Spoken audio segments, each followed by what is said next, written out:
অ্যারোপনিক agriculture হচ্ছে মাটি ছাড়া কাজ।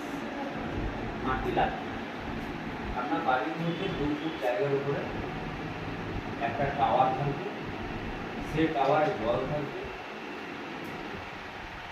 আর 40টা মতন চারা গাছ লাগানো যাবে। ঠিক আছে, ওই 40টা চারা গাছ লাগানো যাবে। লতা জাতীয় গাছ ছিল পরে তার মধ্যে নেট দিয়ে মাচা করতে হবে।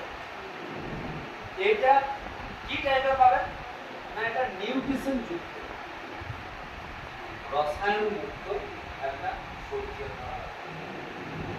রসায়ন মুক্ত সবজি পেতে গেলে আমাকে অ্যারোপনিক এগ্রিকালচার আসতে হবে, মানে জৈব সার ব্যবহার করতে হবে। এবার মাটির দ্বারা যদি আপনি জৈব সার ব্যবহার করতে যান তাহলে আপনাকে প্রচুর পরিমাণে খরচের ব্যাপার আছে, জব খরচ আছে। আর এইখানে কি হবে না, এই অ্যারোপনিক টাওয়ারের উপর এগ্রিকালচার তৈরি করা হয়, তাহলে আপনারা নিজেরা মহিলারা বাড়িতে করতে পারবেন। এইখানে